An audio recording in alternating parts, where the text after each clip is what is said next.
पग पर है संग तुम्हारे अन्नदाता। लहू किसानों का बन के पसीना सींचता है धरती का सीना। मेहनत का तेरी हक दिलवाने, नई तकनीक नई खोज बताने। पशुधन को गुणवान बनाना, पौध सुरक्षा को सिखलाना, खेती के सब गुर समझाने, भारत का सरताज बनाने।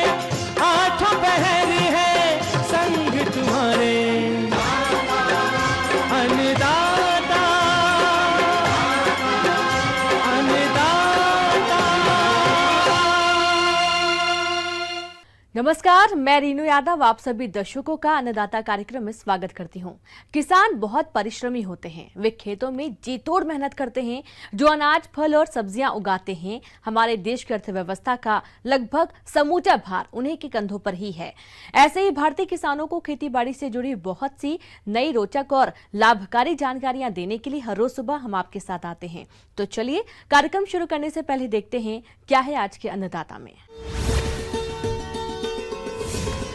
अधिक लाभ के लिए करें उन्नत तकनीक से सरसों की खेती। कोर्डिसिप मशरूम की खेती कर रहे सफल किसान से मुलाकात।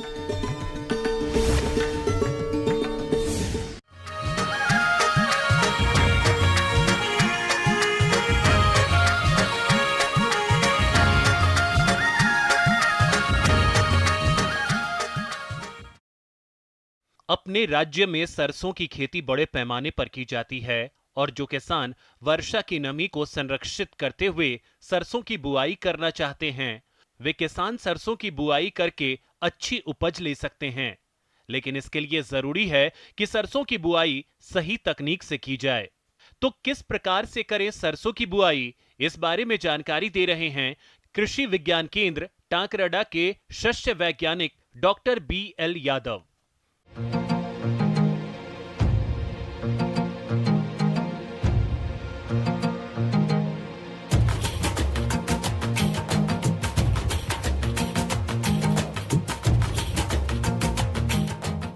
सरसों एक तिलहनी फसल है और एक बहुत ही बड़े क्षेत्रफल पे उगाई जाती है और ये सरसों की खेती सिंचित और असिंचित दोनों परिस्थितियों में की जाती है।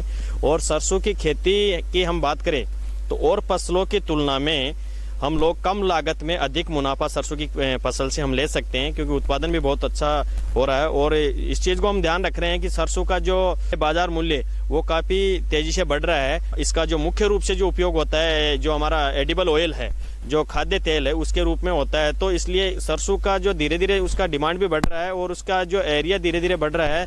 तो निश्चित रूप से किसान भाइयों को सबसे पहले यह सोचना है कि हमारी उत्पादकता है वो कैसे बढ़ानी है। उत्पादकता जब हम बढ़ाएंगे तो हमारा उत्पादन बढ़ेगा। किसान भाइयों, वैसे तो सरसों की खेती लगभग हर तरह की जमीन में की जा सकती है, किंतु मटियार दोमट भूमि इसके लिए अच्छी रहती है। तो सरसों की बुआई करने से पहले आप खेत को एक बार हैरों तथा उसके बाद 1 से 2 बार आप कल्टीवेटर से जोतकर पाटा लगा दें। और साथ ही में हम ध्यान रखेंगे कि सरसों में जो असिंचित परिस्थितियों में थोड़ा जल्दी से बुआई होता है, क्योंकि जैसे खरीफ की फसलें करती है और जो खेतों में जो नमी रहती है उस नमी का उपयोग करते हुए, और ऐसी कंडीशन जहाँ पे बैठती है असिंचित, जहाँ पे पानी की व्यवस्था नहीं है या सिंचाई नहीं कर सकते हैं, ऐसी कंडीशन में हम लोग खरीफ की फसलों की कटाई के तुरंत बाद खेत को तैयार करके नमी को संरक्षित रखते हुए हम सरसों की बुआई हम कर सकते हैं। और इसके साथ में दूसरा जो महत्वपूर्ण चीज है कि हमारा जो पोषक प्रबंधन है, जो समन्वित पोषक प्रबंधन की हम बात करते हैं कि 3 साल में हमको एक बार, या जहाँ असिंचित परिस्थितियां हैं वहाँ हम 3 साल में 8 से 10 टन गोबर की खाद डाल के खेत में डालेंगे तो निश्चित रूप से हमारे फसल बहुत अच्छी होगी। और जहाँ सिंचित परिस्थितियां हैं, जहाँ पे पानी की सुविधा है, जहाँ सिंचाई करने की सुविधा है, वहाँ पे किसान भाई हर साल 8 से 10 टन गली हुई सड़ी हुई जो गोबर की खाद डाल के खेतों में यदि बुआई करेंगे किसान भाई, तो निश्चित रूप से सरसों के उत्पादन में बढ़ोतरी होगी। साथ ही में जो हमारे जो पोषक प्रबंधन है उसमें जैसे नाइट्रोजन की हम बात करें कि हमारा नाइट्रोजन 60 किलोग्राम नाइट्रोजन प्रति हेक्टेयर जरूरी है सिंचित परिस्थिति के लिए, और फास्फोरस 30 से 40 किलोग्राम प्रति हेक्टेयर हमको बेसल के रूप में डालना है। जो फास्फोरस तो पूरा हमारे को बुआई के समय उड़ के देना है, और नाइट्रोजन 1/3 भाग है वो उस समय हमारे को देना है, बाकी खड़ी फसल में देना है। इसी के साथ में क्योंकि सरसों एक तिलहनी फसल है, इसमें सल्फर की बहुत ही जरूरत होती है, तो निश्चित रूप से हमारे को ये सल्फर की पूर्ति करने के लिए 250 किलोग्राम जो जिप्सम होती है वो प्रति हेक्टेयर जब हम खेत की तैयारी करते हैं लास्ट में सरसों लगाने के लिए उस टाइम खेत में मिलाए। जिप्सम से हमारी जो क्षारीयता की और जो लवणीयता की जो समस्या होती है भूमि में उसको भी हम कम कर पाएंगे। दूसरी चीज हमारी जो उत्पादकता है जिसमें तेल की मात्रा, दाना मोटा है, उसमें सर्दी कम लगना है, उसमें तेल की मात्रा बढ़नी है। तेल की मात्रा बढ़ेगी तो निश्चित रूप से उसकी उत्पादकता प्रति हेक्टेयर बढ़ेगी और सरसों की क्विंटल्स में बढ़ेगी। किसान भाइयों, किसी भी फसल को लगाने से पहले आपको उसकी उन्नतशील प्रजातियों का अनुभव होना बहुत ही जरूरी है, जिनको आप लगाकर अच्छा लाभ ले सकते हैं। तो आप सरसों की कौन कौन सी प्रजातियों का चयन करें, आइए जानते हैं। हम लोग बात करेंगे किस्मों की, जो उन्नत किस्में हैं, जिसे T59 है, लक्ष्मी है, पूसा जय किसान है, और इसे गिरिराज, बहुत ही बड़े क्षेत्रफल पे गिरिराज की जो है बुआई होती है और बहुत ही अच्छा उत्पादन आता है। गिरिराज है, RS 406 है, RS 749 है, RS 725, ये बहुत सारी उन्नत किस्में हैं। इन किस्मों को लेके किसान भाई आराम से इसकी सरसों की बहुत अच्छी खेती कर सकते हैं। किसान भाइयों, किस्मों का चुनाव करने के बाद आपको बीज उपचार पर भी ध्यान देना चाहिए, जिस कारण आप अपनी फसल को भूमिगत कीट एवं रोगों से बचा सकते हैं। तो बीज उपचार किस प्रकार से करें, आइए जानते हैं। और जैसे हम बुआई करेंगे तो सबसे पहले बात आती है क्योंकि सरसों एक बहुत ही बड़ा पौधा होता है, तो इसमें हमारे को बीज दर का विशेष ध्यान रखना है कि यदि बीज दर इसमें बढ़ा दी तो उत्पादकता में उसकी जो प्रति हेक्टेयर उत्पादकता है उसमें कमी आएगी और हमारी बीज की लागत बढ़ जाएगी। तो हम लोगों को सरसों में ध्यान रखना है कि 4 किलो उन्नत किस्म का बीज उपयोग करना है, और वो बीज भी हमको उपचारित करके लगाना है जिससे कोई भूमि जनित बीमारी है उससे उसकी रोकथाम हो सके। तो सबसे पहले जैसे मैनकोजेब की हम बात करें, M45 की बात करें, इससे बीजोपचार करके हम लोग सरसों की बुआई कर सकते हैं। उसके बाद में हम खेत में इसकी बुआई करेंगे तो निश्चित रूप से हमारी जो है उत्पादकता बढ़ेगी। और साथ ही इसमें खरपतवार प्रबंधन भी बहुत जरूरी होता है क्योंकि सरसों की फसल की जब हम बुआई करते हैं तो शुरुआती अवस्था में जितने भी जो रबी के खरपतवार है वो सारे अंकुरित होते हैं, और फसल की जो प्रारंभिक अवस्था होती है उसमें फसल और खरपतवार के बीच में जो प्रतिस्पर्धा होती है वो पोषक तत्वों के लिए है, जगह के लिए है, प्रकाश के लिए है और पानी के लिए है। इन चीजों को हम कम कर पाएंगे तो निश्चित रूप से सबसे पहले हमारे को जो प्री इमरजेंसी जो खरपतवारनाशी है, जो बुआई के समय जिन खरपतवारनाशियों का उपयोग करते हैं, जैसे मुख्य रूप से जैसे पेंडामेथिलीन है, वो 750 ग्राम जो सक्रिय तत्व होता है वो प्रति हेक्टेयर के लिए सफिशिएंट होता है। बुआई के तुरंत बाद स्प्रे करेंगे खेत में समान रूप से, लेकिन शर्त यह है कि उसमें खेत में पूरा नमी होना चाहिए, तभी वो उसका रिजल्ट बहुत अच्छा परिणाम मिलेगा। कि बाद में हमारी जब फसल 30-35 दिन की हो जाती है तो हम पहली सिंचाई करते हैं, उस टाइम में हम निराई गुड़ाई करके इंटरकल्चरिंग करके हम लोग खरपतवारों को निकाल पाएंगे। तो इस प्रकार से हम सरसों की जो है तैयारी करके खेती करेंगे तो निश्चित रूप से किसान भाइयों की आमदनी में बढ़ोतरी होगी और जो लागत आती है खेती करने में उसको हम कम कर पाएंगे। किसान भाइयों, अभी तक आपने खेती से जुड़ी हुई कुछ उपयोगी जानकारियां देखी हैं। अब लेते हैं एक छोटा सा ब्रेक, जल्द ही लौटेंगे।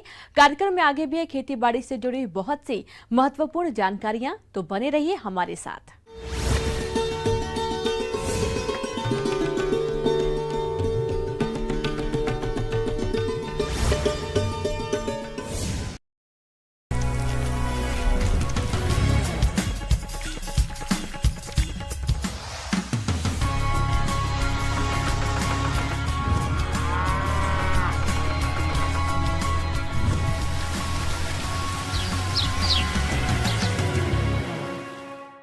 ब्रेक के बाद आप सभी दर्शकों का अन्नदाता में स्वागत है। चलिए अब रुख करते हैं अगली कड़ी की ओर।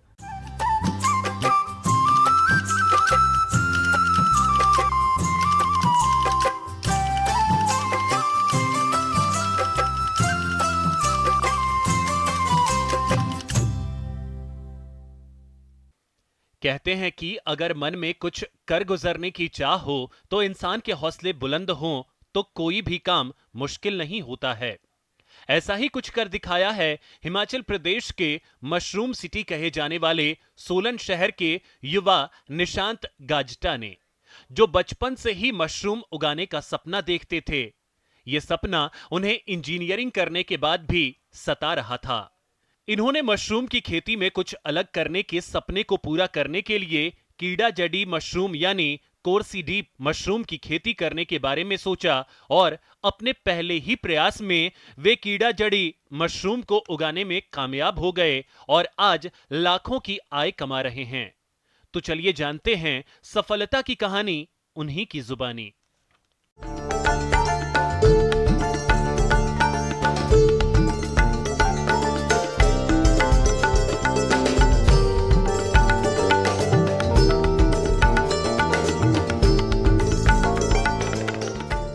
मेरा नाम निशान गास्टा है। मैं सोलन का रहने वाला हूँ। मैंने अपनी BTech AP Goyal university Shimla से करी है और अपनी पॉलिटेक रियाद बहारा से करी है। मुझे बचपन में मशरूम लगाने का काफ़ी शौक़ था। मेरे घर में मेरे नाना जी मशरूम लगाया करते थे। उन्होंने बटन मशरूम्स और ऑयस्टर्स लगाए हुए थे। उस समय से मुझे काफ़ी शौक़ था, लेकिन 2018 में मुझे पता लगा कि एक इस तरीके का मशरूम भी इंडिया में आ चुका है, जैसे कीड़ा जड़ी है, ये अपना कॉर्डिसेप है। ये काफ़ी यूज़फुल है बॉडी के लिए, क्योंकि ये मेडिसिन की तरह यूज़ होता है। ये हम सब्जी की तरह खा नहीं सकते हैं। उसके बाद मैंने इसके बारे में पता किया तो मुझे पता लगा चंडीगढ़ में इसकी ट्रेनिंग सबसे नियरेस्ट, मुझे चंडीगढ़ में इसकी ट्रेनिंग मिल रही है। उसके बाद मैंने वहाँ पर ट्रेनिंग ली। हाँ, मुझे वहाँ पर मैम काफ़ी हेल्पफुल मिले। उन्होंने मुझे लैब दे दी थी कि आप अपने हिसाब से करो, आपको जैसा काम करना है। मैंने वहाँ पर काफ़ी कोशिश करी। मैम ने मुझे जैसा सिखाया मैंने वैसा काम किया। फिर मैंने ये क्रॉप सोचा मैं अब अपनी लैब में भी लगाऊंगा। मैंने बड़ी मुश्किल से सर लैब तैयार करी, अपनी मटेरियल अरे परे पता करके मैंने लैब तैयार करी। उसके बाद लॉकडाउन आ गया। लॉकडाउन में फिर मैं नहीं लगा पाया, पर मेरे पास स्पॉन था, मुझे मैम ने स्पॉन दिया था। मैंने एक ट्राई मारा और मैं इसमें सक्सेस हो गया। किसान भाइयों, आज के समय में मेडिसिनल मशरूम की मांग बढ़ी है और इसे उगाने वालों को अच्छा खासा मुनाफा भी मिल रहा है। इसी लाभ को देखते हुए इस युवा किसान ने आईटी इंजीनियरिंग की पढ़ाई के बाद नौकरी छोड़ अपना व्यवसाय औषधि मशरूम कोर्डिसेप जो लाख रुपए किलो बिकती है के उत्पादन को चुना और इसमें सफलता भी हासिल की। तो पहले जानते हैं कि वो मशरूम की कौन कौन सी प्रजातियां उगाते हैं और उसके महत्व के बारे में। इंडिया में दो तरीके की कॉर्डिसेप्स है। एक कॉर्डिसेप्स सिनेसिस जो हिमालयाज़ में होती है और एक कॉर्डिसेप मिलिट्रीज जो कि हमने लैब में लगा सकते हैं। वैसे कॉर्डिसेप 400 तरीके की है जो कि इस समय सिर्फ ज़्यादातर चाइना में ही है। इंडिया में सिर्फ 2 ही तरीके की है और इसको मेडिसिन में काफ़ी अच्छा, कैंसर पेशेंट्स कीमोथेरेपी के बाद जितना भी अपनी बॉडी में लॉस कर चुके हैं उसको रिकवर करने के लिए कॉर्डिसेप बहुत अच्छा ऑप्शन है। बाकी अपना डायबिटिक पेशेंट्स के लिए तो ये रामबाण इलाज है और इससे बाकी आप अपनी इम्यूनिटी को बूस्ट कर सकते हैं। आपका कोई भी ऑर्गन अच्छे से वर्क नहीं कर रहा है, वर्किंग नहीं है, तो हम उसको यूज़ कर सकते हैं। इसलिए इसकी कॉस्ट थोड़ी ज़्यादा है। कॉर्डिसेप सिनेसिस की कॉस्ट तो इससे भी ज़्यादा है, लेकिन वो हिमालयाज़ में मिलता है, उसको ढूंढना काफ़ी मुश्किल है। इसलिए हमने एक फार्मूला से साइंटिस्ट ने ये तैयार किया है अपना, जिससे हम लैब में वो फंगस तैयार कर सकते हैं जो कि उस कीड़े के अंदर होता है, जिससे उसकी मौत होती है। मैंने पूरा नेट पे अच्छे से सर्च करके ये पता किया कि ये इसकी मशीनरी मुझे कहाँ मिल सकती है, अच्छी से अच्छी मशीनरी। मैंने को दिल्ली में पता लगा तो मैंने दिल्ली से इसकी मशीनरी मंगाई। उसके बाद अपनी लैब सेटअप करी, उसमें काम करना शुरू किया। इसको मैं ब्राउन राइस में स्टार्ट किया था, लेकिन अब मैं इसको वीट पे भी लगा रहा हूँ। वैसे ये ब्राउन राइस में लगता है, अब मैंने इसको वीट में भी लगाया हुआ है। इसको मैंने वेज मेथड से भी लगाया है, नॉन वेज मेथड से भी लगाया है। वेज मेथड में मैंने मेडिसिन यूज़ करी है। B12 की जगह मैंने न्यूरोबाइन यूज़ किया है और मैंने नॉन वेज मेथड में एग्स यूज़ किए हैं। यूँ तो mushroom city of India Solan में कई तरह की मशरूम उगाई जाती हैं, लेकिन कोर्डिसेप का उत्पादन कर निशांत मशरूम बॉय के नाम से मशहूर हो चुके हैं। निशांत ने बताया कि उनके माता पिता ने बहुत साथ दिया, जिसमें कोर्डिसेप की सफलतापूर्वक खेती की गई। तो ये सफलता कैसे मिली और इनके मशरूम उगाने की तकनीक क्या है, जानते हैं खुद इन्हीं से। इस प्रोसेस का जो मेन है वो मशीनरी है, ऑटोक्लेव और लैमिनार। हमें वो यूज़ करना है क्योंकि हमें एक आर्टिफिशियल एटमॉस्फेयर क्रिएट करना है। हमें डब्बे के अंदर राइस डालकर इसमें स्पॉन डालना है और जो प्रोसेस 60 डेज़ की है वो हमें पूरी फॉलो करनी है। लेकिन हमें जो एटमॉस्फेयर है वो वैसा क्रिएट करना पड़ेगा जैसा ग्लेशियर में होता है। 21 डिग्री टेम्परेचर, उससे नीचे होना चाहिए, ऊपर नहीं होना चाहिए, और आपकी ह्यूमिडिटी 75 तक होनी चाहिए। हमें ये आर्टिफिशियली तैयार करना है और इस प्रोसेस में वही मशीनरी यूज़ होंगी जो कि आर्टिफिशियली ऐसा माहौल क्रिएट करे। जैसे ह्यूमिडिफायर हो गया आपका, लैमिनार हो गया, एसी हो गया। एसी से हमें 21 डिग्री टेम्परेचर रखना है, टेम्परेचर बढ़ना नहीं चाहिए, टेम्परेचर 21 ही रहना चाहिए, इससे ऊपर नहीं। हमें टिश्यू कल्चर बनाने के बाद जब स्पॉन बनाएंगे तो हमें सबस्ट्रेट, राइस सबस्ट्रेट लेंगे हम, ब्राउन राइस में हम इसमें स्पॉन डालेंगे। उसके बाद इसको 10 डेज तक हम डार्क में रखेंगे। 10 डेज में डार्क में रखने के बाद इस पर माइसीलियम आ जाएगा, आपके सारे डब्बे वाइट हो जाएंगे। जब वो डब्बे सारे वाइट हो जाएं उसके बाद उसे डायरेक्ट लाइट में एक्सपोज करने पे वो येलो कलर का होना स्टार्ट कर देंगे। जब वो येलो कलर के स्टार्ट हो गए हैं, आपकी कंडेमिनेशन क्रॉप में नहीं है, तो 5 डेज के बाद आपके इसमें पिन हेड्स आने स्टार्ट होंगे, जो कि बाद में क्रॉप बनेंगे, वो धीरे धीरे बड़े होते रहेंगे। आफ्टर 60 डेज जो आपका सबस्ट्रेट होगा, राइस सबस्ट्रेट होगा, वो खुद ही आपके डब्बे को छोड़ देगा, मतलब वो खुद बाहर निकल जाएगा क्रॉप के साथ। उस समय आपकी क्रॉप हार्वेस्ट होने को तैयार है। अब मेरी क्रॉप तैयार हो चुकी है। मैंने इसे प्लास्टिक बॉक्स में लगाया था। वैसे मैं इसे कांच के ग्लास बॉक्स में भी लगा सकता था, लेकिन उसको हैंडल करने में प्रॉब्लम होती, इसलिए मैंने इसको प्लास्टिक बॉक्स में लगाया था और अब मेरी क्रॉप रेडी हो चुकी है। इंटरनेशनल मार्केट में वैसे इसकी कॉस्ट अगर जो हम नेट पे देखेंगे तो 1,70,000, 1 लाख, 1.5 लाख, कुछ लोग 3.5 लाख तक भी इसे दे रहे हैं। लेकिन नॉर्मली ये मतलब अपना 50 से 1,50,000 तक जाएगा, इससे ऊपर नहीं जाता। वो भी इसकी कॉडी शिपिंग वैल्यू पे डिपेंड करता है, जो कि लैब में टेस्ट होती है। उसके बाद इसकी डिसाइड होती है कि इसकी कॉस्ट कितनी है। इंडिया में इसकी मार्केट अभी थोड़ी कमज़ोर है, धीरे धीरे इसकी मार्केट बनेगी। इस समय इंडिया में इसके काफ़ी ग्रोअर्स बैठे हैं जो इसको उगा रहे हैं, ये मेडिसिन में यूज़ हो रहा है। इन्वेस्टमेंट के लिए इसमें सिर्फ स्टार्टिंग में मशीनरी की इन्वेस्टमेंट है और बाकी जो आप स्पॉन लेंगे उसकी इन्वेस्टमेंट है।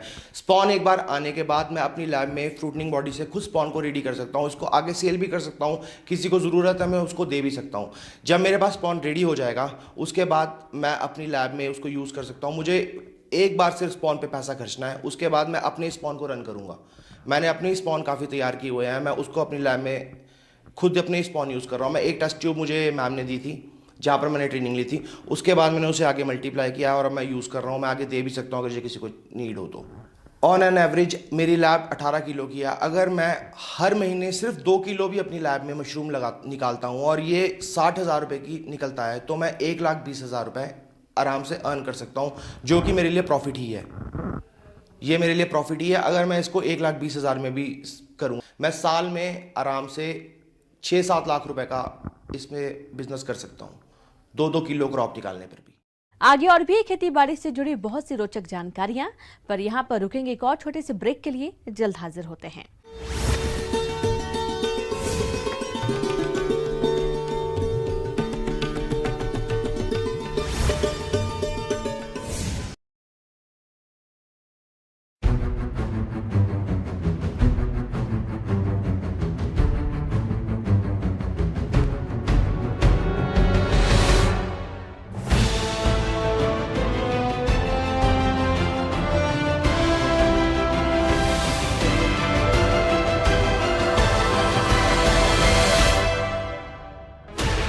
Sixteen channels, 15 languages, 26 states, 1,200 plus reporters, 66.9 crore viewers. India's largest news network, News 18 Network.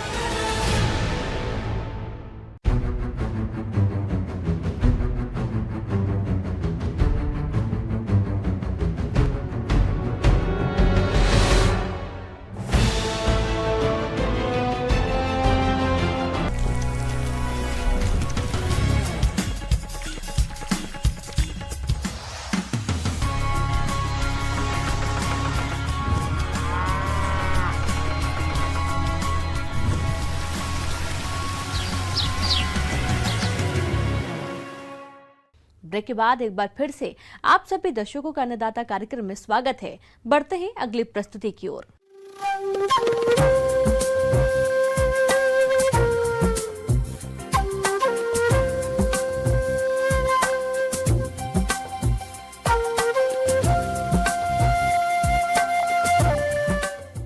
मौसम के अनुसार प्रबंधनों पर टिकी आपकी खेती बाड़ी, और इसलिए मौसम पूर्वानुमान और उस पर आधारित साप्ताहिक कृषि सलाह इस प्रकार है।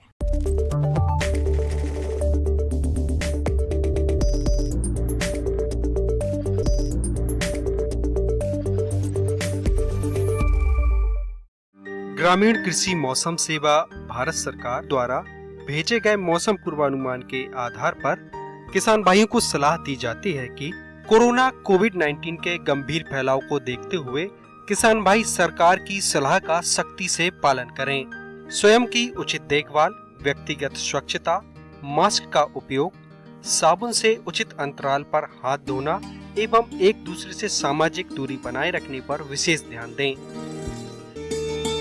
पपीते की फसल में पर्णकुंचन एवं मोजेक रोग की रोकथाम के लिए रोगग्रस्त पौधों को उखाड़कर नष्ट कर दें। इसके साथ ही रोग का प्रसार रोकने के लिए डाइमेथोएट 30 EC 1 मिलीलीटर दवा प्रति लीटर पानी की दर से घोल बनाकर छिड़काव करें। अमरूद के बाग में इस समय फल मक्खी कीट का प्रकोप हो सकता है। इसके नियंत्रण के लिए फल मक्खी से प्रभावित फलों को मिट्टी में गाड़ दें और मेलाथियान 50 EC 1 मिलीलीटर दवा प्रति लीटर पानी के हिसाब से घोल बनाकर अमरूद के बाग में छिड़काव करें। मिर्च की फसल में पर्णकुंचन और मोजेक रोग के फैलने से रोकने के लिए प्रभावित पौधों को उखाड़कर जला दें और डाइमेथोएट 30 EC 1 मिलीलीटर दवा प्रति लीटर पानी के हिसाब से घोल बनाकर फसल पर छिड़काव करें।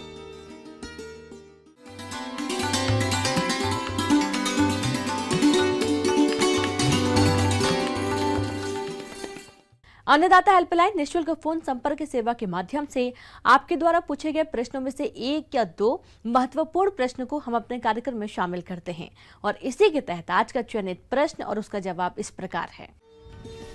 अन्नदाता निःशुल्क फोन संपर्क सेवा के माध्यम से पूछे गए प्रश्नों में से आज हमने जिस प्रश्न को कार्यक्रम में शामिल किया है उसे पूछा है 12 गांव जिला धौलपुर के कृषक राहुल कुमार ने। यह अरहर की फसल में विल्ट रोग की रोकथाम के बारे में जानकारी चाहते हैं। तो राहुल कुमार जी, आपकी जानकारी के लिए प्रस्तुत है कार्यक्रम का ये अंश।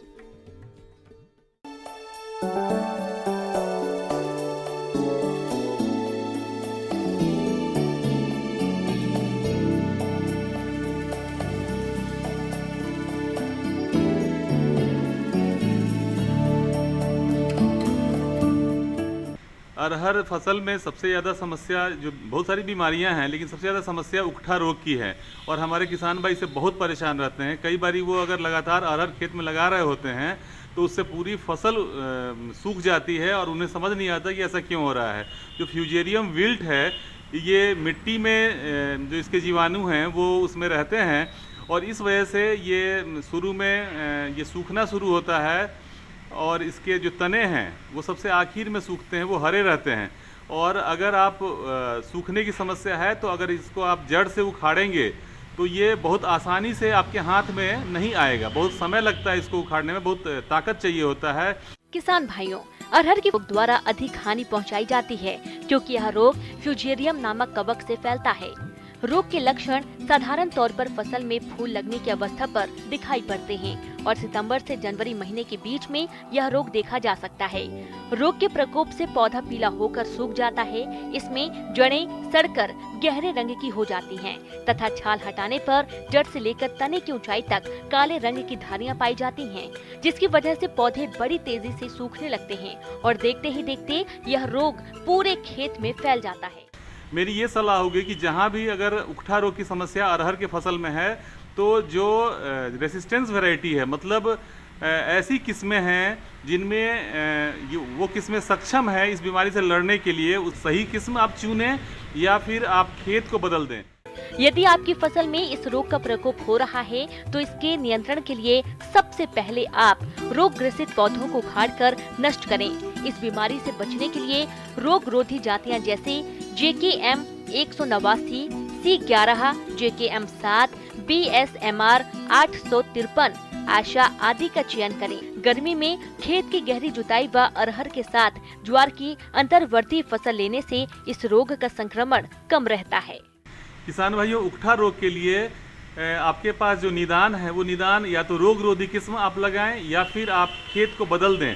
कोई भी दवा बहुत कारगर नहीं है, मैं ये स्पष्ट कहना चाहता हूँ, क्योंकि ये जो बीमारी है वो मिट्टी में होती है, स्थिर होती है और उसकी वजह से इसमें आपको या तो रोग रोधी किस्म लगाने की आवश्यकता है या फिर आप फसल चक्र अपनाएं। आप खेत को बदल दें और यही सही निदान है।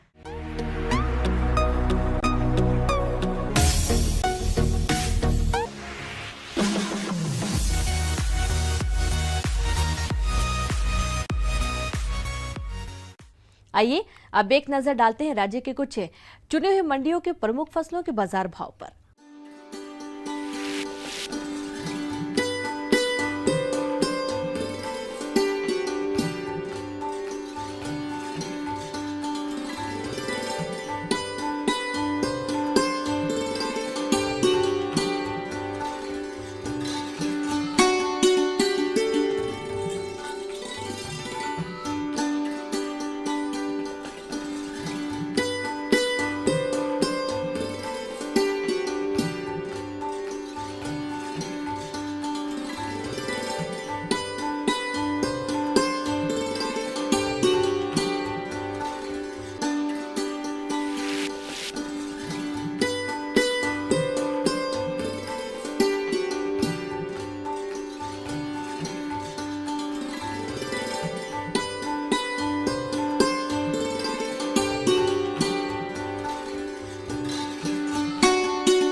किसान भाइयों, अन्नदाता आपकी सेवा के लिए संकल्परत है।